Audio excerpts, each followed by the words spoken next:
Hello guys, this is Ganesh Maheshwari and I welcome you all to my YouTube channel Traders Think Tank।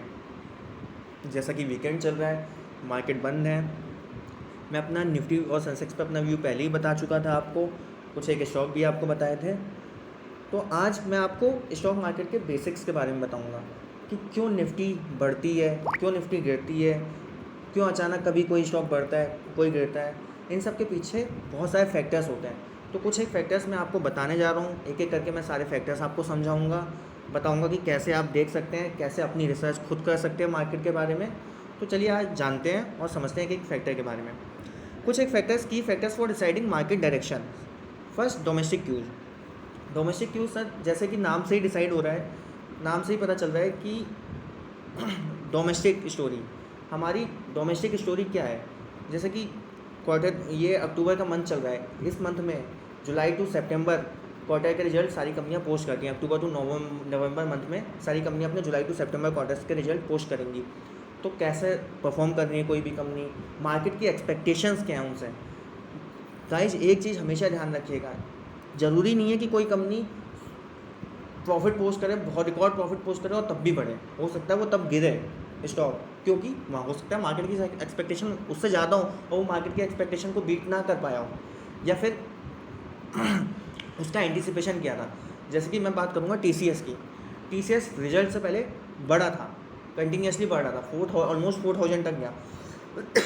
Sorry guys, थोड़ी खांसी हो रही है। जैसी result post किए TCS ने, 6% की गैप डाउन गिरावट आई। क्यों आई? जबकि TCS ने अच्छे रिजल्ट पोस्ट किए थे, 24% QOQ प्रॉफिट बढ़ा था, बट मार्केट की एक्सपेक्टेशन 30% QOQ की थी। मार्केट की एक्सपेक्टेशन को उसने अंडर परफॉर्म किया, इसलिए मार्केट ने उसको हैमर किया, बीट किया। सिमिलरली विप्रो, सेम सेक्टर की कंपनी, उसने 9% QOQ प्रॉफिट में कमी दर्ज की। समझिए, क्वार्टर ऑन क्वार्टर बेसिस पे उसने लास्ट क्वार्टर में मान लीजिए उसने 100 करोड़ प्रॉफिट दर्ज किया था, तो इस क्वार्टर 91 करोड़ दर्ज किया। स्टिल स्टॉक ऊपर गया। क्यों ऊपर गया? गाइडेंस अच्छी थी, फ्यूचर प्रोस्पेक्ट अच्छे थे, एंड मार्केट की एक्सपेक्टेशन उससे और ख़राब की थी, उसने एक्सपेक्टेशंस को बीट किया। तो मार्केट की एक्सपेक्टेशंस में बहुत स्टॉक मार्केट चलता है कि एक्सपेक्टेशन क्या है मार्केट की, आप एक्सपेक्टेशन को बीट करते हो सकता है कि एक्सपेक्टेशन हो मार्केट की बहुत अच्छे की, रिजल्ट से पहले उसने किसी स्टॉक को बहुत बढ़ा दिया हो, बट हो सकता है स्टॉक एक्सपेक्टेशन पे खड़ा ना उतरे तो एकदम से वो बीटिंग भी होगी। लाइक IRCTC, एक्सपेक्टेशन है कि इसका प्रॉफिट डबल होगा। अब मान लीजिए इसका प्रॉफिट डबल हो भी गया, तब भी ये स्टॉक नीचे गिरेगा। अब आप बोलेंगे क्यों गिरेगा? क्योंकि स्टॉक को पहले ही इतना बढ़ाया जा चुका है, एक्सपेक्टेशन इतनी ज़्यादा अच्छे की है स्टॉक की कि स्टॉक ने उम्मीद से भी अच्छा परफॉर्म कर दिया। अनटिल एंड अनलेस वो उम्मीद से बहुत अच्छा परफॉर्म ना कर पाए, तब तक वो बढ़ेगा नहीं। उम्मीद पे ही अगर टिका रहा तब भी गिरेगा, उम्मीद से बेकार किया तो बहुत ज़्यादा गिरेगा। तो इन सब चीज़ों का हमें ध्यान रखना पड़ता है। ये सब होते हैं डोमेस्टिक क्यूज। डोमेस्टिक क्यूज में ही आती है हमारी GDP, हमारे IIP के फिगर्स। हर मंथ IIP के फिगर पोस्ट होते हैं, कैसी मैन्युफैक्चरिंग सेक्टर में ग्रोथ है, कैसी इलेक्ट्रिसिटी पावर में ग्रोथ है। सिमिलरली GDP के फिगर्स, हमारे by monthly policy review RBI की जो होती है उसमें बैंकिंग स्टॉक्स एक्टिविटी में रहते हैं। ये सारे हमारे डोमेस्टिक क्यूज होते हैं। इन्फ्लेशन ज़्यादा बढ़ तो नहीं रहा, खैर इस समय तो रेंज में ही है इन्फ्लेशन, बट एक समय 2012 का टाइम था जब क्रूड ऑयल 120 पर बैरल था, ब्रेंट क्रूड, तब इन्फ्लेशन बहुत ज़्यादा हो गया था, 15 to 16%। तो उस समय मार्केट इन्फ्लेशन की वजह से गिरता था। तो ये कुछ एक डोमेस्टिक क्यूज हैं जो मार्केट पर हावी रहते हैं हमेशा, और स्टॉक बहुत हद तक डोमेस्टिक क्यूज पे परफॉर्म करता है। लाइक वाइज अभी टाटा मोटर्स में एक न्यूज़ आई थी कि TPG ग्रुप इसमें 7500 करोड़ इन्वेस्ट करने वाला है EV के लिए, इलेक्ट्रिक व्हीकल्स के लिए। टाटा मोटर्स ने देखिए 20% अपर सर्किट लगा उसमें। तो ये कुछ एक डोमेस्टिक क्यूज है जो हमें बताते हैं कि कैसा कोई स्टॉक या मार्केट परफॉर्म करेगा। फिर दूसरा आता है इंस्टीट्यूशनल एक्टिविटी। इंस्टीट्यूशनल एक्टिविटी क्या है? FII, foreign institutional investor, and DII, domestic institutional investor. इनका क्या व्यू है मार्केट पे? जैसा कि मुझे कल देखना है कि कल मार्केट बढ़ेगा या गिरेगा, तो मैं FII के स्टैटिस्टिक्स देखूंगा आज के, कि वो आज क्या करके गए हैं मार्केट में। आज FII बाय करके गए हैं, आज FII सेल करके गए हैं, आज फ्यूचर्स में क्या करके गए हैं। देखिए, दो सेगमेंट भी तीन होते हैं स्टॉक मार्केट में, कैश जिसे हम इक्विटी भी बोलते हैं, F&O फ्यूचर, एंड ऑप्शन। ये 3 सेगमेंट हैं हमारे। सो ऑप्शंस, मान लीजिए कभी होता है कि एफआईआई ऑप्शंस में खरीद के गए हैं, ऑप्शंस में वो कॉल बहुत ज़्यादा खरीद के गए हैं। मान लीजिए निफ्टी जिस समय चल रही है 18,340 पे, एफआईआई 18,400 की कॉल में लगातार बाइंग आ रही है। इट मीन्स उनका प्रेडिक्शन है कि 18,400 की कॉल निफ्टी 18,400 को ब्रेक करेगी। इट मीन्स मार्केट में अपसाइड बाकी है। सिमिलरली ये भी हो सकता है वो 18,400 की कॉल बेचें। जी हाँ, कॉल पहले बेच भी सकते हैं, बाद में कवर कर सकते हैं उसको। तो बेचने, जब अगर वो 18,400 की कॉल बेचेंगे, कॉल का मतलब होता है निफ्टी बढ़ेगी, हम किसी चीज़ को बढ़ने के लिए बोल रहे हैं, और पुट का मतलब होता है हम किसी चीज़ को गिरने का प्रेडिक्ट कर रहे हैं। तो मान लीजिए वो कॉल बेच रहे हैं, कॉल ऊपर बेच रहे हैं, मतलब ज़रूरी नहीं है कि डाउन साइड हो, पर ये इसका मतलब ये होता है कि अपसाइड रेस्ट्रिक्टेड है आपकी। 18,400 की लेवल पे अगर कॉल बिकवाली हो रही है तो यानी वो 18,400 पे मार्केट थमेगा। 18,500 के लेवल पे हो रही है तो 18,500 पे थमेगा। हो सकता है 18,200 की पुट में बाइंग होने लगे अचानक ही, तो यानी मार्केट का एफआईआई का कहीं ना कहीं वो है कि 18,200 के नीचे वो मार्केट को लाएंगे, या डीआईआई। सिमिलरली कैश में क्या बाइंग की गई है, अब जैसे कि मैं आपको एक चार्ट खोल के दिखाता हूँ। जैसे कि ये लास्ट 14 अक्टूबर जो लास्ट ट्रेडिंग सेशन था हमारे मार्केट का, उसमें एफआईआई ने क्या किया, एफआईआई ने कैश में, नेट कैश में बाइंग थी उनकी 1681 करोड़ की। वहीं डोमेस्टिक इंस्टीट्यूशन इन्वेस्टर की सेलिंग थी 1750 करोड़ की। अब देखिए लास्ट ट्रेडिंग सेशन में हुआ कि हमारा मार्केट हमारा बढ़ा, निफ्टी हमारी लगभग 1% बढ़ी, बट कैश में बाइंग नहीं आई। कैश में नेट अगर हम एफआईआई डीआईआई दोनों की मिलाएं तो नेट 70 करोड़ की सेलिंग है। ये सिनेरियो लगातार 5-6 दिन से चल रहा है, कंटिन्यूसली 5-6 दिन से मार्केट बढ़ रहा है, बट नेट में सेलिंग ही है।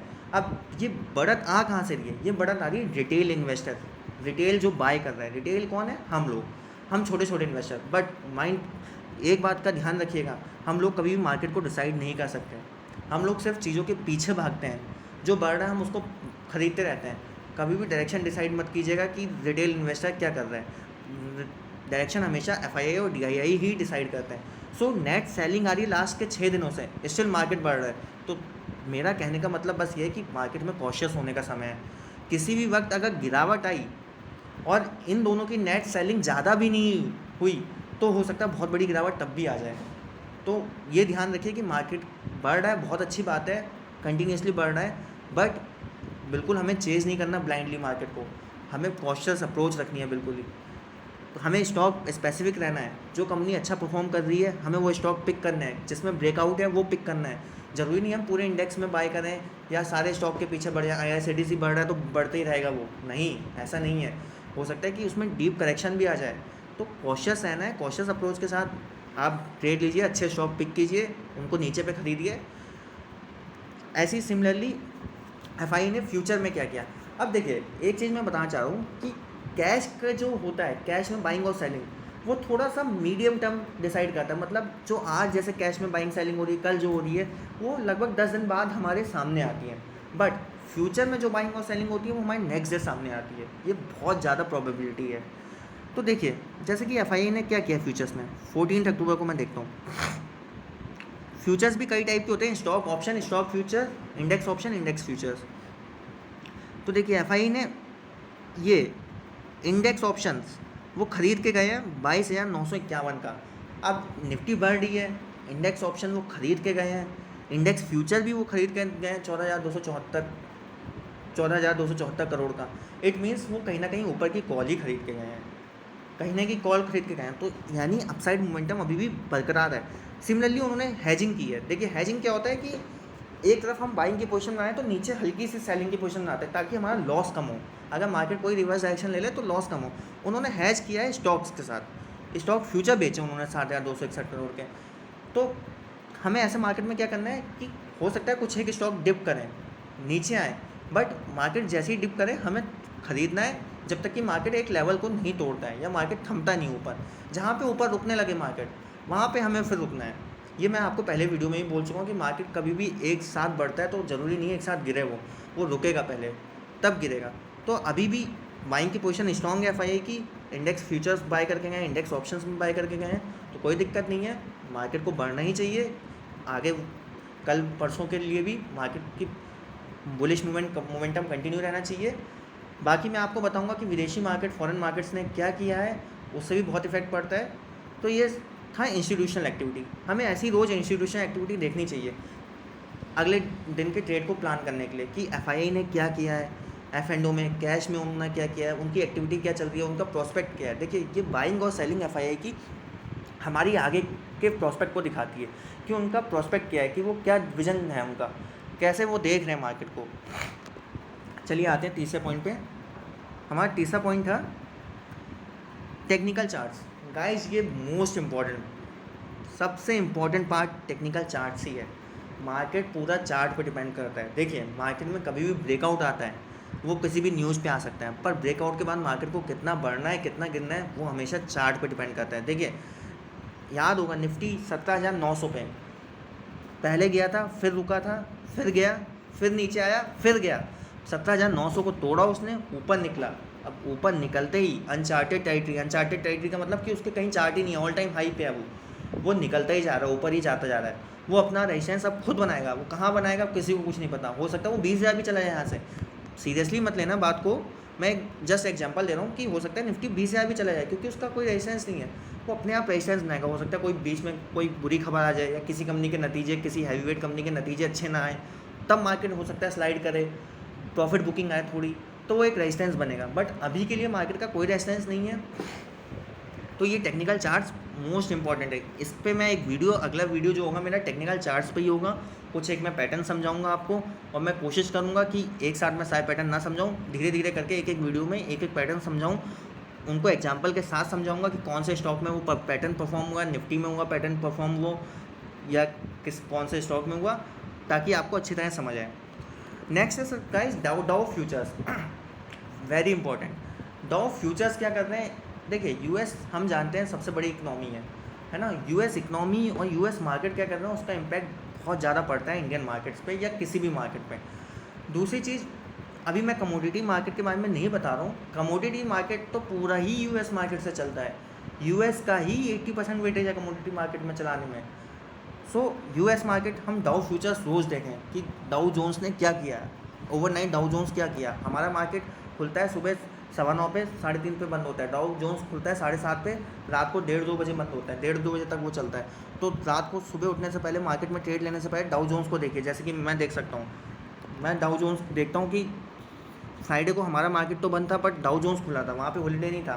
तो फ्राइडे को डाउ जोन्स ने क्या किया, डाउ जोन्स 382 पॉइंट ऊपर था, 1%। हालांकि हमारा मार्केट भी ऊपर था, तो डाउ जोन्स भी ऊपर था, सारी मार्केट ऊपर थे। देखिए, निकाई, नैस्डैक, हैंग सेंग सब ऊपर थे।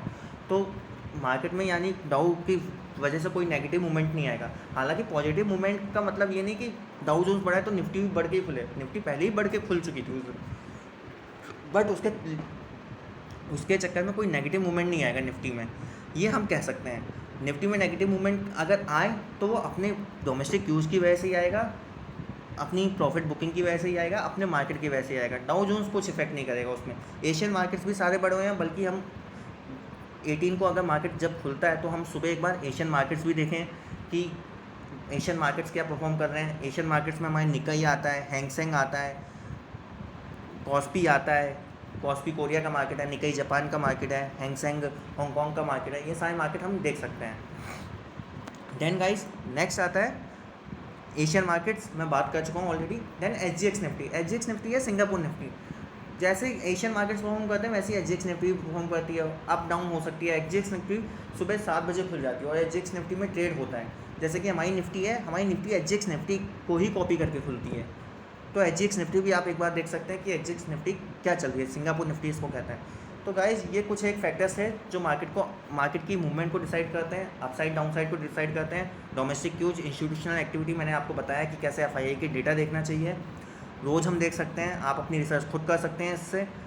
टेक्निकल चार्ट्स मैं आपको आने वाली वीडियोज़ में बताऊँगा। डाउ फ्यूचर, एशियन मार्केट्स हम रोज़ देख सकते हैं। होपफुली गाइज आपको ये वीडियो अच्छा लगे। वीडियो अगर अच्छा लगे तो लाइक कीजिए, सब्सक्राइब कीजिए, शेयर कीजिए। Thank you.